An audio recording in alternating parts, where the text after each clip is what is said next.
the rosters is more of it's just Kassadin can easily get through this lane. The spell shield's so incredibly important for it and able to make things work. And Clearlove going to be taking his Evelyn into Swift Gragas. Of course, Gragas definitely just a staple jungler here. Swift has been fantastic on the champion as well, but Doinby on his Victor definitely has been fantastic for Xiaogu, but against the Kassadin out of pawn, he's going to be very, very frightening. And TNT taking the Sivir. Lots of AoE 80 damage into a very mixed damage Corki. It's TCT with the engage, takes on Mako with disengage. Likewise, though, I love the fact that Braum also does bring pretty strong disengage on how you use his... the kite back mechanics. The fissure.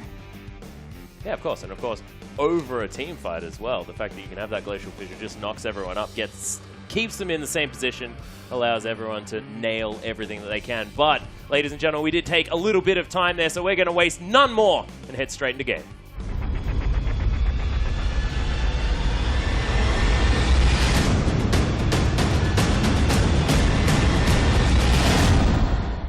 And after that awkward segue, we are onto the riff for Xiaogu versus EDG. Xiaogu starting off on the blue side as EDG are going to be wearing some red pants this game. And by the looks of things, some defensive starts, no invades just yet.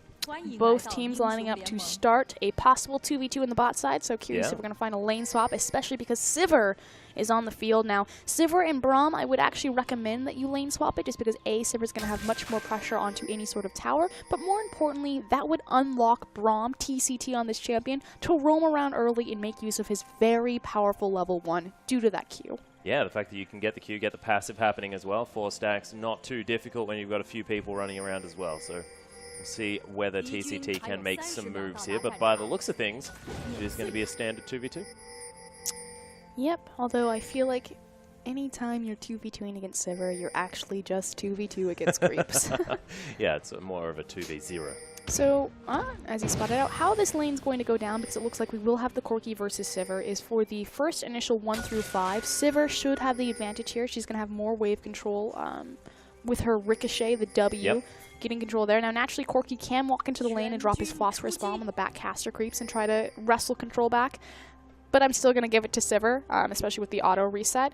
Now, where the lane starts to shift back in power to Corki is once he has his level 6. Because obviously being able to spam out those rockets, it's very easy to trigger Sivir's spell shield and punish her with a lot of damage. Yeah, just the burst damage out of a Corki is also fantastic as well. Mako going to be augmenting that with the Eye of the Storm. But both of the junglers going to be starting off on the Krugs. Bit of a handy stun coming out from Braum as well.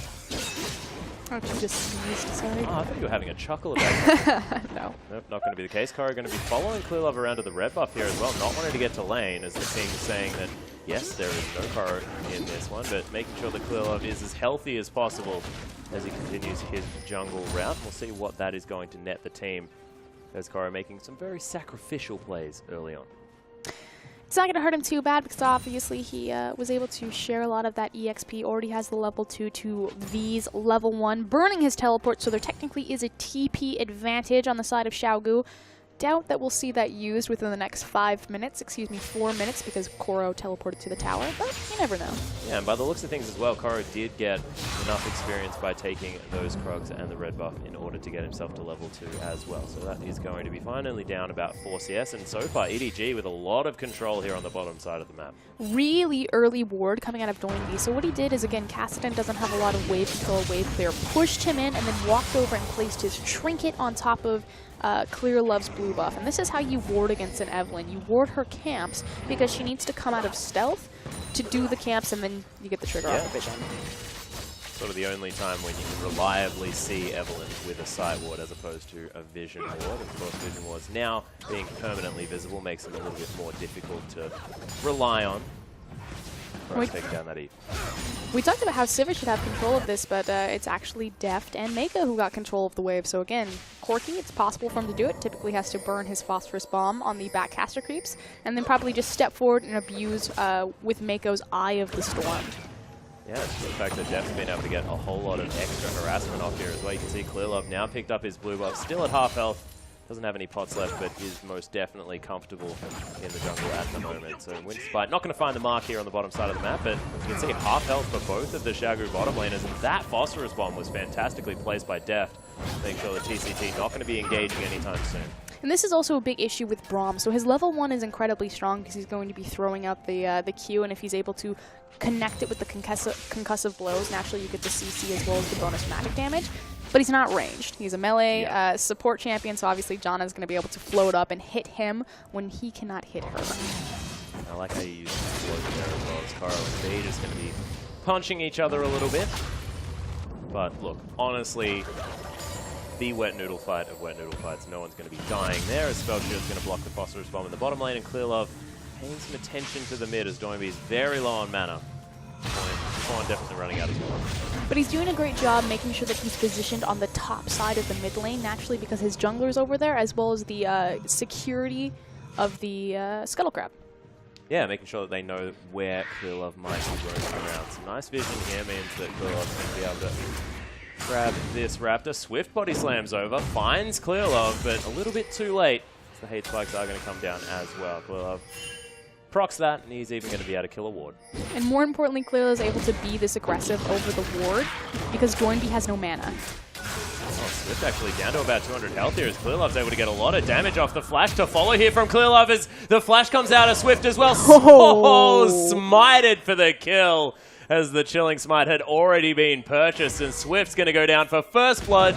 Happy birthday, Clearlove. And again, it goes back to the fact that Doinby was unable to assist Swift over there, and great communication from Pawn to say Victor can't follow. He has no mana. Nothing that they could do about it, and already EDG picking up first blood onto their jungler on his own, able to pick up first blood. Very cute. Just like the fact that it's his birthday. Well, Carnivore Clearlove. Yeah. Starting out, getting overly aggressive. Talk about him as a herbivore. Not this time. Here comes V, though. Get in there, tree. Try and do something here. Pawn back in an interesting location here as V had full vision of him. Gets a ward over the side. Pawn auto reset. Gets it down to 1 health, but still going to be fine. But Pawn back has been stopped, so it might lose some creeps to the turret here.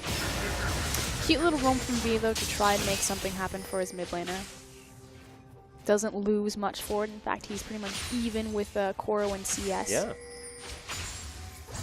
A couple of Doran's rings here as well, as Pawn did hang around, making sure that he can pick up this spinning wave. That's at level 6 as well. And this is the aspect when it starts to get a little bit scary for Victor in this lane, because again, it's not necessarily a counter, I'm glad that you clarified that, but it's more so that Kassadin has a lot of tools to really punish Victor, and the fact that he doesn't have a ton of mobility, that when you do jump on top of him, he's pretty much entirely reliant on the gravitational field going down, and Kassadin's low cooldown is able to put him back into safety before that CC can lock him up. You can see in the top lane, V able to get some nice harassment off onto Koro. Now just going to heal himself back up with those Vorpal Blades. TNT taking some harassment here on the bottom side of the map. Mako is going to knock up TCT. Gatling guns out as TCT takes a bunch of damage. EDG's bottom lane still very aggressive. And look at the Sheen purchase from Deft as well, making sure that he can have as much damage in this lane as possible, not going for the safety of the Phage. And naturally, there is an itemization advantage to Deft. The fact that he has that Sheen, that he's going to be able to out-trade Sivir right now, especially if he connects with the Phosphorus Bomb. Even if he doesn't, then he'll get the immediate Sheen proc. But more importantly, TCT has to hit these Braum Qs. If he completely whiffs it, they've automatically already lost the trade. Yeah, so a lot of pressure onto TCT at the moment.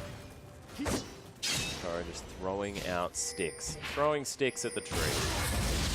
What he's doing. Riftwalk from Pawn here in the mid lane. Gravity Field not going to be able to find any stuns as Pawn's able to close the distance. Another Riftwalk. Yep, what we were talking about.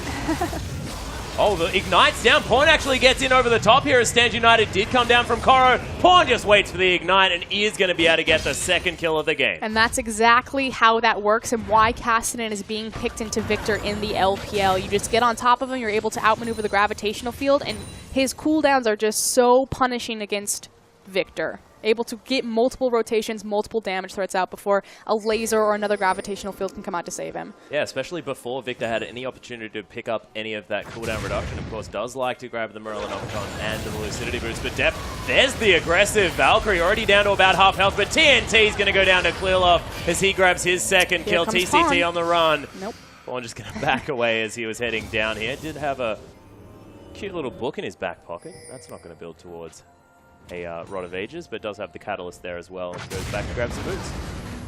Guys, come on. I want an assist. Yeah, where's my assist, guys? Can we dive to the bottom lane? This is classic Pawn, though. He does this on a lot of his champions, because typically Kassadin, we've seen a couple of variations of builds where Kassadin won't buy boots for a long time just because he can rely on his Rift Walk, but it just speaks to Pawn as a player and his mentality. He'll get the boots on one of the highest mobile champions in the game because he wants to roam around, he wants to impact his map. Yeah. And you can't reliably Rift Walk everywhere because you can see already his mana bar not exactly at the highest position. Does now have the blue buff to help that one out. But Kassadin runs out of it if he's going to be using that Rift Walk a lot. So unless you're in a fight, having those boots probably going to get you lane to lane. Oh wow, look at the respect build from W9D2. He backs and he immediately buys. He had a null magic. Yeah, null magic mantle. And now he upgrades it to the Negatron Cloak as opposed to focusing into his Hex Core. So definitely sacrificing a lot of his scaling wave clear and the evolution points on upgrading the Hex Core for just the sheer safety against Pawn's Kassadin. I find it interesting as well just because once you upgrade the Q, of course the second upgrade that you generally go for here, you can get a little bit extra movement speed. You can get away from this Kassadin a little bit more reliably, but not deciding to go for that, wants to spend the extra 350 gold after that null magic to grab the Negatron Cloak, make sure I can get that to that Abyssal Scepter as quickly as possible to nullify this damage from Kassadin. Talked at length about the Abyssal Scepter and why I really like it in the current meta, just because so many teams are stacking magic damage. The fact that Corki is one of the primary AD carries being picked out, he is going to do magic damage. You got Maokai, which again, you look at Maokai, you don't necessarily translate that into magic damage or a carry like Rumble, but he is still doing magic damage. Gragas, Braum, things like that. So the Abyssal Scepter empowers so many people across majority of these compositions. Yeah, and it's sort of positive for sort of offense as well as for defense, as well as you're going to be getting a lot of defense against all of the magic damage that is running rampant at the moment in the current meta. So I like it a lot. Swift standing on a ward here with TCT. They might want to sweep that one out because everyone knows that they're there. Scuttle Crab going to be re-engaged by Clearlove, who's 2-0. 66% of his team skills already this game and does have the Rune Glaive already completed. Obviously going to empower Evelyn's clear speed just that much more. And he's really starting to take off, does have the CS advantage over Swift, 43 to 39. Not massive, but you tack on 2 of those kills. Oh yeah. The fact that he's out farming and out ganking. Well, Stand United's here in the mid lane as Clearlove's going to get stunned by the gravity field. Nice explosive cast because Koro makes his way in, but W9D2 very, very low. Pawn. Oh, he's not going to get the kill. Koro's going to grab it. Tower's going to take down the Kassadin as Clearlove's going to get body slammed as well. Wants to be able to get out if he can. Barrels there, not enough damage to finish it off, and Koro's pretty tanky. So it's going to be a 1-for-1 in the end. Mako roams up, but it's pretty much just to clear things, reset the fight as he's quickly followed by TNT and TCT. Yeah, Deft actually on his own now in the bottom side of the map, but Koro's going to be here. He's going to be able to defend this mid lane outer turret. Deft's going to grab himself a whole lot more kills here of the minions here in the bottom lane. This is so punishing too, especially as Deft shoves that wave in. Look at the CS discrepancy between TNT and Deft. Although maybe in some trouble. Yeah, still has the Valkyrie, going to use it to get away from the Winter's Bite. So is able to dodge the boomerang as well as the... Oh, he can dodge the Q, but not get locked up by the concussive blows. But again, just more important, 85 to 125. That's the big deal. Even the fact that he doesn't have a kill and only a single assist, you have to think about 13 to 15 CS is going to equate to a kill worth of gold. So Deft is well and far ahead. There you go. Over close to 1,000 gold. Yeah, approximately 900 gold there in the lead is Deft. He's going to go back and possibly finish that Trinity Force as well. We'll see whether he does have enough gold for it. Going to be getting well behind this turret, waiting for TNT to shove up this wave, grab a last one, and then possibly grab that Trinity Force. This is the other thing that's getting very popular with the uprise of Shen is the Kassadin Shen composition. And anytime, and we've seen it now back to back, anytime this Stand United is off of cooldown, you'll notice that it's being burned on Kassadin, who just decides to go full crazy tower dive. Yeah. And you may as well, of course, you've got that extra defensive The shield. shield. Yep. From Koro, who's just enabling Pawn to do what he wants. B still farming quite nicely here on the top side of the map, but Koro has got the better of him at the moment. B with the Righteous Glory, slightly nerfed on this patch, but still going to be doing some things to help out the team. Moving the tree faster is a good idea. do expect that Braum will probably pick up another speed augment item. Likewise, you also have the Sivir ultimate to assist there with Righteous Glory. I think going quick is going to be something that QG will be able to do. They need to go quick right now because they may be caught out. Well, Clearlove with the red buff now. They've got a lot of deep vision here to EDG around the red side of QG's jungle. Swift going to be paying a visit, but you can see everything just lit up like a Christmas tree on the bottom side of the map. Does mean that the top lane outer turret is going to fall. Koro did have to go back, so not going to be able to find that. Deft and Mako just going to take down the bottom outer turret. Using the Janna shield, making sure that they can tank that and just force it down. So trade 1 for 1, but you are correct. The fact that EDG are spending so much of their time and resources on the bottom lane does mean that V is able to whittle away on that tower, especially because Stand United was used globally on that. Yeah, well, EDG now going to be able to take the Rift Scuttler and possibly this Dragon as well. Of course, no one from QG hanging around the area, so first Dragon looks to be going down to EDG. Stand United was there as well, as Koro is on his own on the top side of the map. EDG going to be easily able to take this one down. This is actually a really late Dragon, so average Dragon time is around 11 minutes. We're now coming on to 15 minutes, and we talked about how EDG, if there's one thing that's really changed since the rebirth of this MSI roster, it's their objective and Dragon control in particular. They had a very early Dragon clear yesterday, so vastly different this time around, but secure it. Yeah. That being said, Swift stole away the blue buff from his mid laner. Doinby not going to be able to grab that one. Swift is a little bit greedy.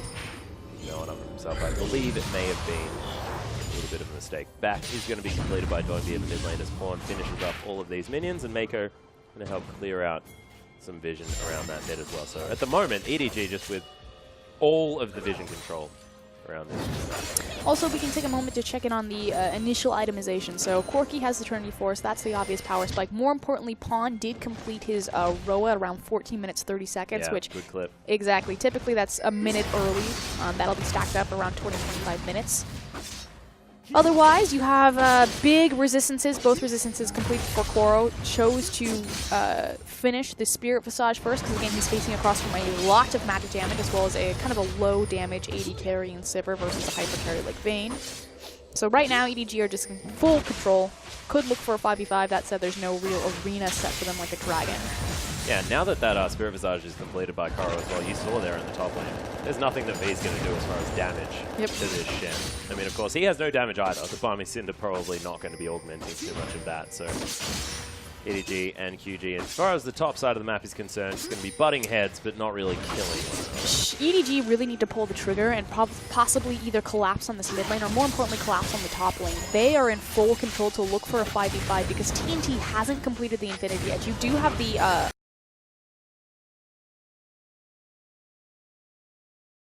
with the Righteous Glory being the only completed item on V, they don't have a front tank line. If a 5v5 broke out within the next, 2 to 5 minutes, Xiao are in a ton of trouble.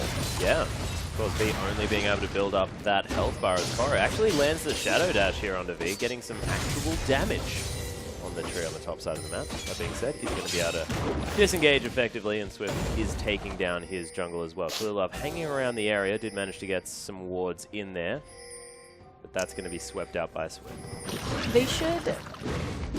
So what you see right now is the AD carry and the mid laner are not in the same lane because they're trying to be efficient about their gold and their lanes, making sure that Deft and Pawn are never splitting farm, as Clearlove sneakily and cheekily steals that away from Swift. Very cute. I feel like what they should do is Pawn should press this way forward, although he's trying to find an assassination on TNT, rotate mid, and then free up Mako and Deft to rotate top, and EDG should collapse on that top tower. Yeah, take it down. Easy gold on the map at the moment for EDG if they want it. Twisting advance from V, using that passive to get himself back up to health. Spending a lot of time here on the top side of the map just watching the battle of the ages as the tree is being attacked by the weird ninja. The Titans very clash. good at being a ninja. Defo, you can see, clearing out the mid lane. Still more than happy just to hang around here and try and pressure that outer turret if he can, as Victor's just going to be laser beaming the lane over and over again. Yeah, so EDG actually going to take it fairly slow. This has been a little bit indicative of, again, going back to the Invictus Gaming series where they started to really focus on dragon control, just being very cautious, respectful. Methodical, would be another word. I like to say it, but I feel like it's not as efficient. I feel like there's a very clear play to be made on the top side of the map because there's no reason to play to the bottom side because there's no dragon, so they wouldn't trade any sort of objective. But for some reason, just really prioritizing the fact that they'd rather just take the free farm lanes as opposed to try to make things happen on the map, despite the fact that they have an item advantage. So to me, I would say that this is a little bit too cautious, too respectful of EDG, that they could, you know, open the game wide. That said, it is kind of a high-risk, high-reward play, because if Xiaogu were to get a foot back into the game, diving a Maokai would probably be a bad idea. Yeah, very good. But it does seem at the moment that both sides are going to be content with just hanging back, waiting for a later stage, possibly fighting around the next dragon that's going to be up in 1.5 minutes. Half a minute until the Baron spawns on the map as well, as we get closer to 20 minutes into this game. So what this choice from EDG has created is it's opened up that CS discrepancy even further between Deft and TNT. The fact that W9D and TNT were sharing a lot of lane farm while they were, you know, trying to safely find places to farm, this has opened up from 20 CS to 50.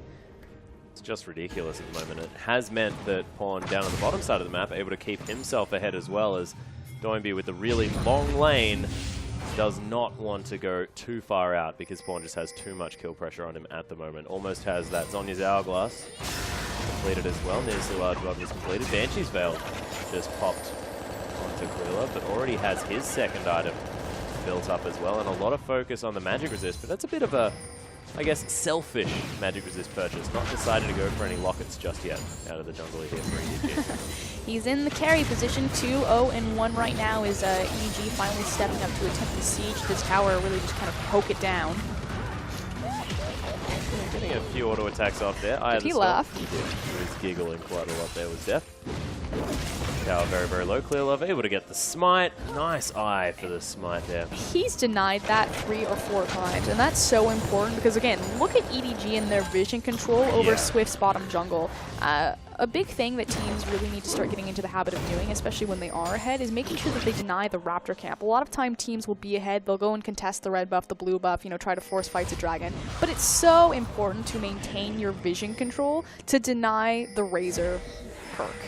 Yeah, and the fact that you can just spot out any ward that sees you as well means that even the sneaky wards that you may not expect are going to be discovered. And when they're so close to that Raptor camp, it's important for EDG to keep control. But they're going to easily take down the second dragon here, as Pawn's able to take that one out with a Force Pulse.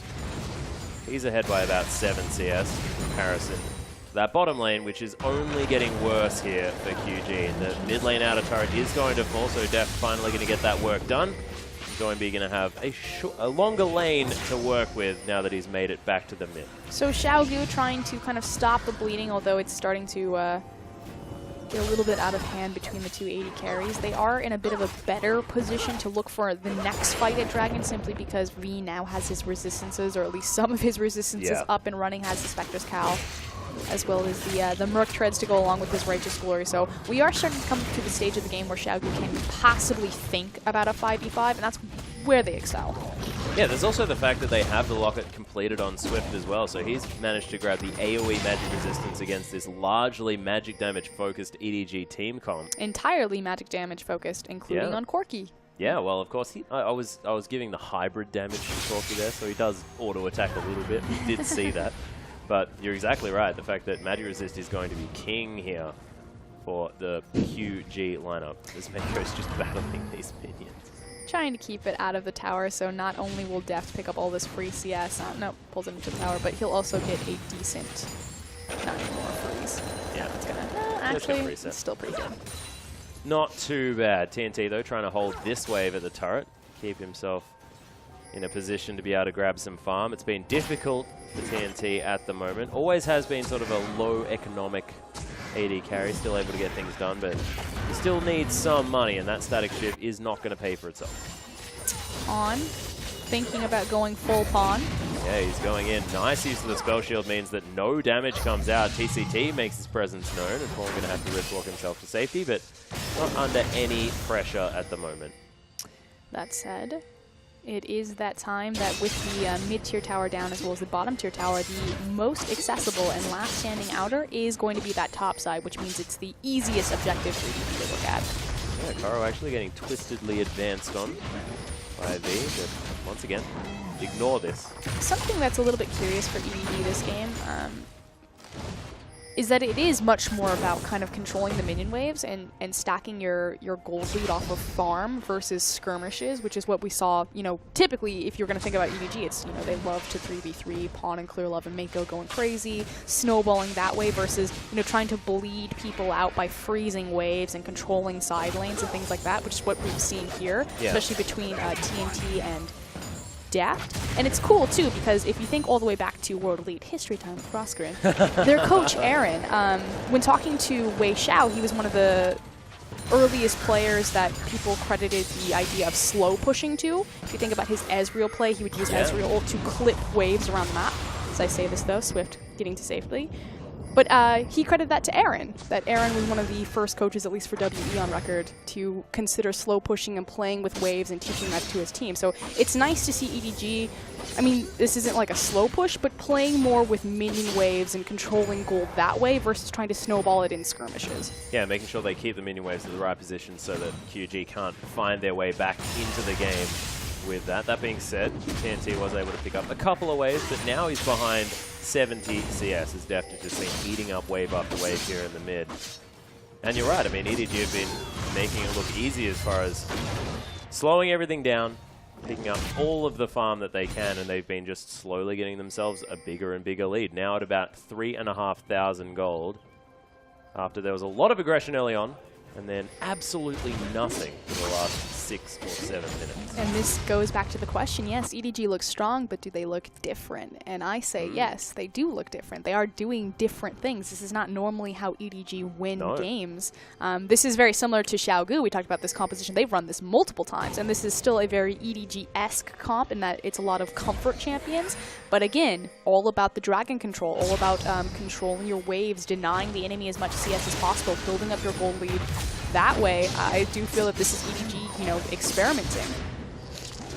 Or at least maturing in their various styles. Yeah, and it looks like a lot of the things that they're doing are very deliberate as well. A lot of what EDG used to do was rely on the fact that their mechanics were just incredibly strong. They'd be able to win a lot of these skirmishes just off the back of being better players, but it has become a little bit of a different story with a lot of the new superstars heading into the LPL. It means that they have to play a more cerebral game of League of Legends, and they're showing us that they can do that. Especially with Pawn here. I mean, if we think about classic EDG, it's Pawn just doing crazy things and distracting as many people as possible, maybe killing 2 of them while he's at it, and EDG just kind of taking something else on the map underneath him.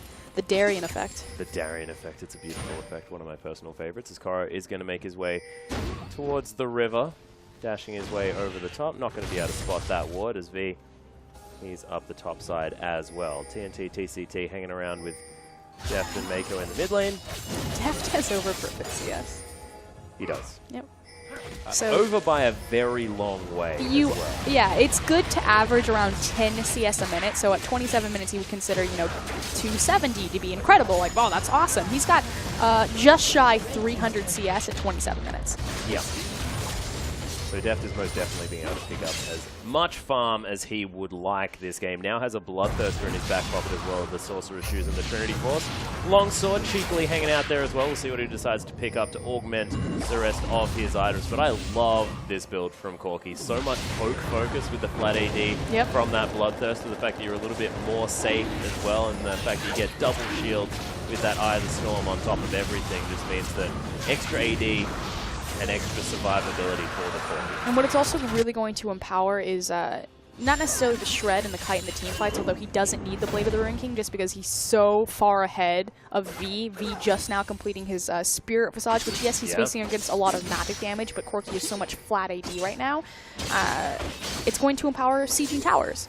Obviously, the difference between an Infinity Edge and a Bloodthirster is you can't crit a tower. It's going to be more cost effective to sieging to build the BT, likewise with the Janna Shield. So should expect to see EDG start grouping up and sieging as they controlled their 3rd dragon, so far uncontested. And it's why we see a lot of the sort of Boots 2 build out of the AD carries that want to be sieging towers with the ingredients for that Infinity Edge. The BF and the pickaxe. Yeah, as opposed to completed as Swift is actually going to find himself in a very uncomfortable position. Nice explosive cast to try and disengage this, but it's not going to be enough. Pawn's going to grab it with the W-empowered auto attack. And EDG will see whether they go for a Baron. There are pings around it, but I believe that's from QG, and EDG not going to go for an early one. 28 minutes. I can imagine that EDG of old would have just said, okay, Baron time, boys. They've so far managed to amass about a 4K gold lead for themselves and, you know, really just kind of farming waves. Most of that is going to be the difference between the 280 carries, Deft versus TNT again, pointing down to that CS. I wanted to see him eclipse TNT by 100 CS. He's really starting to edge close. He's getting there, of course, only about 20 behind that one. And we're talking about Deft being 20 behind because he's 80 CS in the lead. Deft does have massive amounts of shield, so that stun in front of the tower not going to do anything at all. Outer does fall on the top side of the map, so all of the outer's now completely gone from QG, and the map opened here for EDG.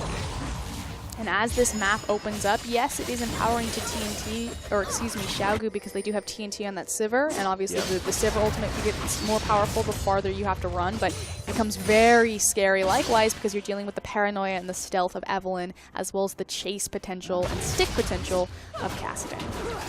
TNT is going to be able to grab his red buff though. All of the wards from EDG on this bottom side of the map, QG's jungle, have dissipated for the majority. Still a couple hanging around that dragon pit, but not as many as there were before. Doinby's doing a good job clearing out these minion waves now that he has a whole lot more AP. Void Staff completed as well as that Abyssal Scepter and some cooldown reductions with those Lucidity Boots as well.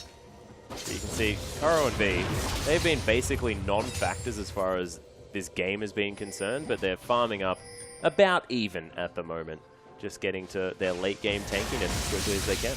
And touching on Doinby's build that you just brought up, you know, having to go the Void Staff. Yeah, third item. Yeah, just to keep his damage consistent. I mean, this is trying to be as cost efficient as possible to still be a factor into this mid game. Typically, you wouldn't want to go Void this early, but again, because EDG have just amassed a lead from farming better, their resistances are up and online before, you know, the death cap or anything like that Victor would be able to pull out. Unable to find it there as Deft, with 345 CS, does go back and pick himself up his third item in the last Whisper. So this Corki is most definitely at a power point. That is a lot of damage. Massive. That's, you know, a 40-minute Corki running around 10 minutes early. Yeah, and at the moment QG have just let EDG do whatever they want. It's basically been this whole game. Which is the thing, the goal difference isn't that massive. I mean 4K is still pretty sizable, but for kind of the, I guess the limited action that you've seen visually around the map in terms of kills, it's only 1 to 5. EDG are in full control of this game. They dictated every aspect of it. So it's a little bit misleading to say like, oh, you know, EDG are only slightly ahead, this could be 1 T5, which true. I mean, Xiaogu could pull this back. They're one of the best team fighting teams in the league. That said, you know, you're facing against EDG. Yeah. But just, again, EDG, they normally don't win like this, and it's a very controlled, respectful style. Yeah, we do have a perfect hex score now completed for Doinby. Static Shiv has been done for TNT as well as those Berserker's Greaves. So TNT now with his sort of core itemization, a lot of extra wave fluid burst damage with that Static Shiv as well. As Blue Buff is going to get stolen away. Jeff going to secure that one, but Agony's Embrace here on the bottom side. Nice placement of the gravity field of Swift getting taken down very, very low. Teleport in from V as he's able to get on top of Pawn. Nice on his Hourglass to mitigate some of the damage. And TNT, huge burst as the Monsoon comes out to get the front line out of this battle. Pawn does have to get the heck out of this fight now. Very, very low. And Swift, the only casualty of that face-off. That could have been so much worse. Oh, hold on. Clearlove going for the assassination play under Doinby. Not going to find it there. The rest of EDG making their way around as well. TNT in the back line. Nice rockets from Deft, going to be poking out QG here. And just Clearlove thinking that, yep, I can get something done here, boys. Don't worry about it. I thought for sure that that was going to spell disaster for Oh, and I was going to say, and they won't turn on the Baron. I said in the middle of that fight, that's going to be the Baron. EDG are immediately going to turn on it. They decide that this is the lead that they wanted. Super risky, though. Swift isn't there for the smite. They don't have a secondary smite in their top laner because it's Maokai. Free Baron. Yep, they're going to grab it. Riftwalk and Valkyrie used to get over the wall here by the EDG carries.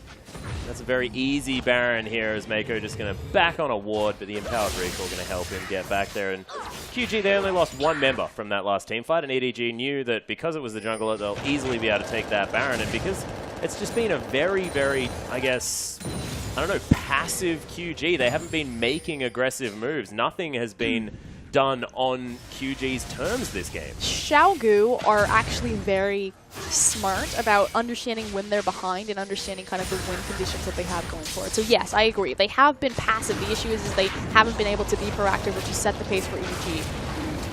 But they understand when they're weak, and they understand when they can't fight. And they did a good job hiding from EDG. So we kind of think, you know, EDG forced them into that engagement right there, understanding that, okay, we're strong enough now that we can just mow them over, grab the Baron, and start speeding this game up. Because again, as I was saying earlier, the gold difference wasn't that sizable, but EDG are in full control. But the brilliance about Xiaogu is they understood this, and they were just trying to minimize loss. Unfortunately, they just don't have the answers. Again, we talk about Xiaogu.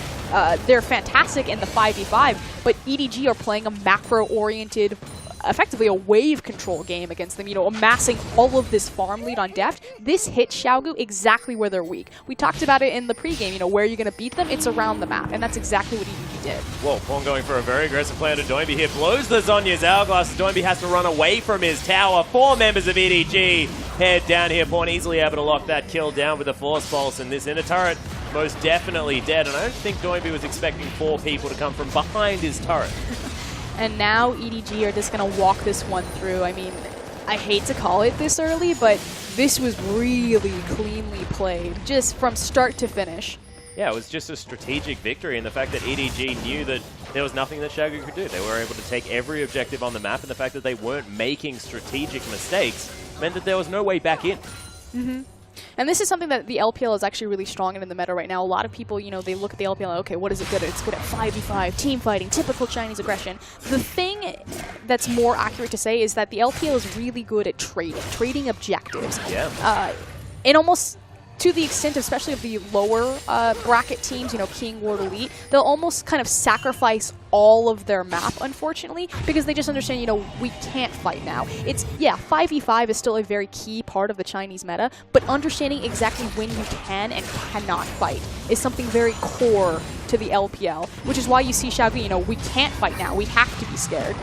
Yeah, but when can they fight is the real question. On a pick. Explosive cask. Which is what Swift is looking for there. Yeah. So anytime that they approach a dragon, which they're going to have to approach the next one because it's 4 dragons, they can't let EDG have that 5th dragon window. And EDG have backed Xiaogu, excuse me, LGD backed Xiaogu into this exact same trap when they first faced.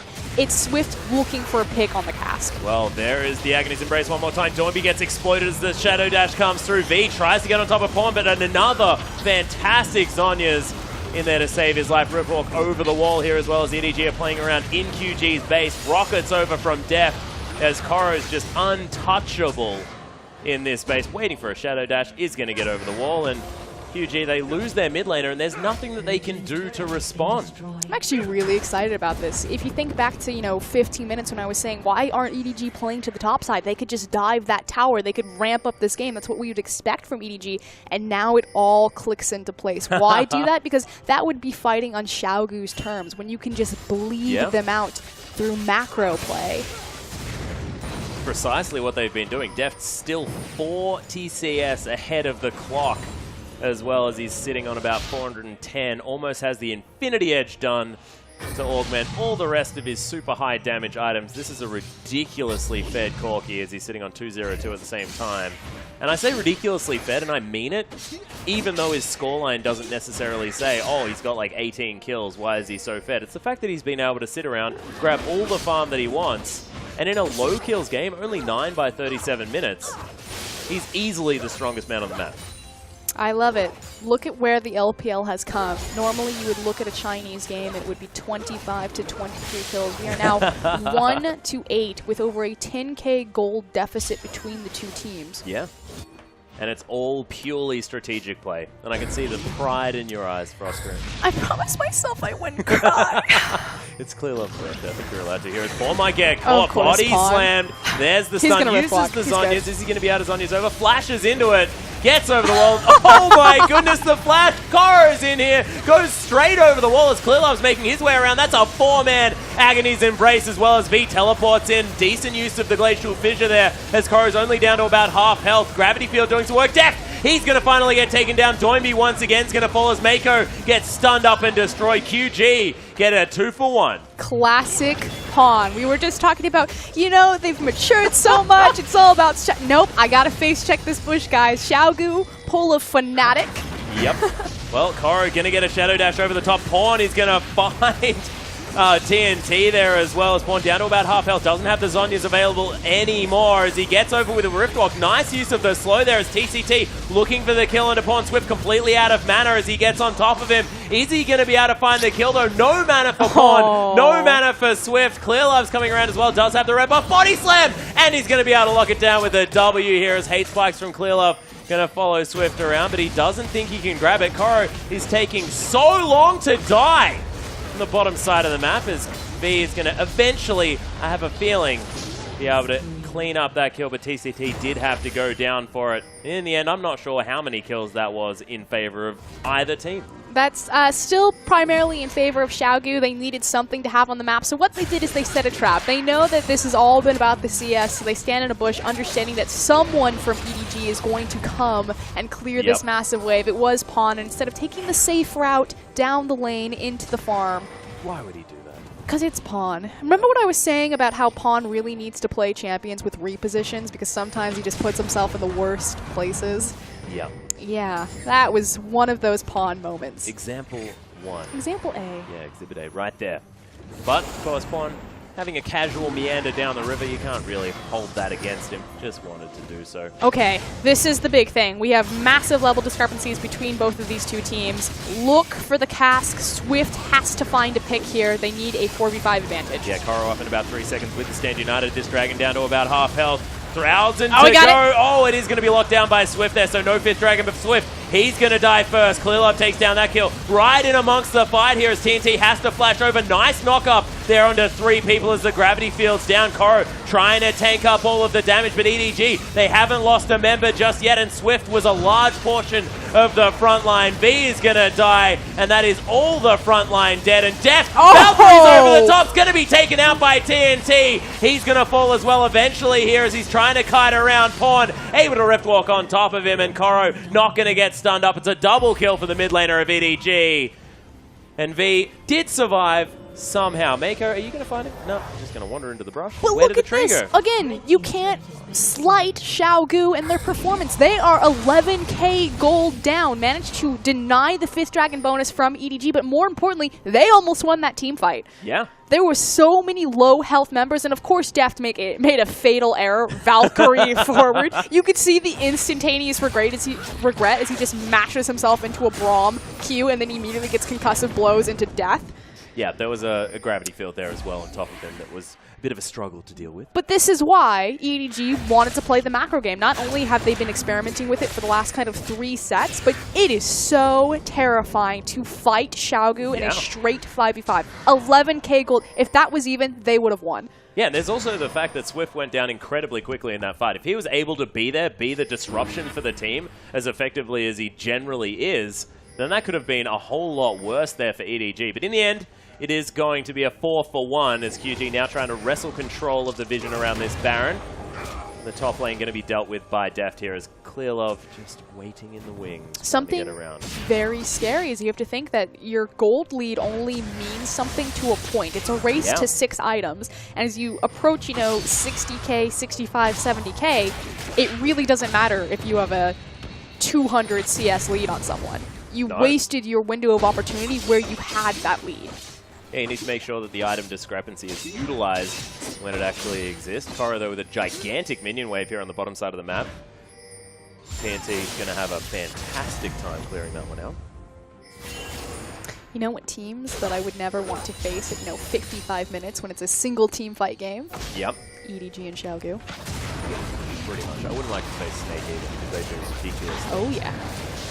A lot of the team fighting actually in the LPL has been fantastic as B finds his way in here. Nice Monsoon from Mako to try and get him out, but Clear Love's going to lock down the Baron. Mako already down to half health as Deft trying to Valkyrie his way away from V. Swift gets on top of him though. Does he have the flash? No, not just yet. He's going to go down. QG with a huge team fight as Koro's trying to tank up, but he's in just a little bit too late. Clear Love, happy birthday, you're dead as Koro able to manage to get out of this one. Shadow Death going to get him a little bit further away, but there's the stun. Swift and TCT with no damage at all eventually get that kill secured, and that's 4 for nothing in favor of QG. The Monsoon was used to make sure that EDG got the Baron by pushing Swift away, but as soon as it was used, that gave Xiaogu the go-ahead. They can't reset the fight. They're trapped in the Baron pit. They've taken damage from the objective, and now is our time to strike. Even better, the Chaos Storm only hit one member, and they destroyed that fight. Well, Pawn over the top here. They are going to lose their inhibitor turret, I believe, as Pawn's trying to get some work done. Does use the Zhonya's. QG piled on top of him, though. Rift walks himself out. Does have the spell shield. Has to flash. Is the Rift walk going to be available? I'm not sure whether it is. There's the barrel. Swift locks down the ace. And EDG lose everyone. What is going on? EDG sacrificed the Monsoon for the Baron, but get aced and lose the inhibitor. And we talked about this, you know, this gold lead doesn't mean anything. No, not anymore. Is QG just able to navigate these team fights in the late game? The fact that TNT is not being itemized against, there's a couple of Randuins there. There's now a Thornmail completed by Clearlove as he went back to base. But the fact is, this Sivir is doing so much AoE AD damage. EDG do not have as an easier time dealing with the mixed damage that's coming out of this QG lineup, and it's just biting them. And that's why it's so important that the Monsoon be used correctly to reset the fight, to make sure that it's in between Victor's cooldowns, and he can't just sit there, stack his Venn diagram of murder on top of the ricochet from Sivir. Well, at the moment, QG coming off fantastic team fighting ability. They did lose the Baron, so of course they weren't able to utilize that. Not going to be able to get into another lane and make things work. And as the dust settles, we'll see whether EDG can find a team fight that suits them moving forward. Only one item slot to go here for Doinby. Does have an instantly large rod. We'll see whether that is going to be the Ravenous Death Cap, or whether he feels like he might need that Zhonya's Hourglass as well, which I could imagine he would. This is why a lot of us will consider Xiaogu in contention for the world seeding and placement to represent China. You think back to their game against LGD, where, again, they pretty much got manhandled. LGD would quickly found the 2-0 against Xiaogu, but Xiaogu were so good at playing from behind and identifying the perfect win condition for their scenario.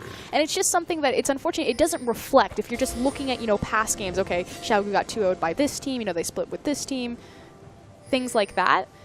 But they're so good at playing from behind. This is why I consider them, you know, the elite, one of the top-level Chinese teams, because EDG has been running them around this entire game. But to find this at 46 minutes, to have a 50-50 chance at winning this game, is awesome. Yeah, that's the fact as well that they have positional advantage around this Dragon as well. EDG making their way in, but the Dragon has spawned and it's going to go down incredibly quickly. You can see QG easily able to lock it down and nothing EDG could do about it. Starting to ramp back up, empowering their turrets. Again, EDG having to always respond to that mid lane pressure because they have lost the inhibitor. Yeah. EDG, just, I would have expected them to set up for that Dragon a little bit more. You mentioned the fact that EDG have been focusing a little bit more on making sure they have more control over the Dragon area, and just hasn't happened towards the later stages of this game. This is when Xiaogu's composition as a true 5v5 really starts to shine versus the pick potential that EDG's comp has. They need to make a pick and then look for a numbers discrepancy, since the gold lead doesn't matter anymore, whereas in a straight 5v5, who's going to win? Victor Shen or excuse me, Victor Maokai? Well, Clearlove was looking for the flank here, but he is going to get picked out. There's the Stand United. Gravity Field down as well, but Clearlove, he's not the focus anymore. Pawn makes his way into the backline. Nice flash taunt there coming out, but the explosive cast splits up the whole fight. Oh my goodness, Def going off in this team fight thus far, getting so much damage down Pawn. He didn't fall either, and EDG answering QG's ability to team fight with their own prowess, as Def just kiting everyone around. V's going to be the last to die, and the clean ace for EDG as Koro, he wants to finish the game. But it's how that team fight set up. So again, Xiaogu, they think that they have a pick on Clearlove. What happens is, instead of a full 5v5 where everyone's clumped up together initially, it starts out as a 2v3, and a lot of cooldowns are initially burned on Clearlove. Deft, again, a massive leap of faith, Valkyries forward, to make sure that he gets over the wall, and V is just slightly late to make sure that the cat or the Maokai ult is protecting his team before Pawn's burst damage goes off. And speaking of burst damage, it was the fact that EDG were just able to get theirs all laid across, and Doinby and TNT just could not withstand it at all. No Zhonya's available for this Victor, and it is going to be the surrender vote. QG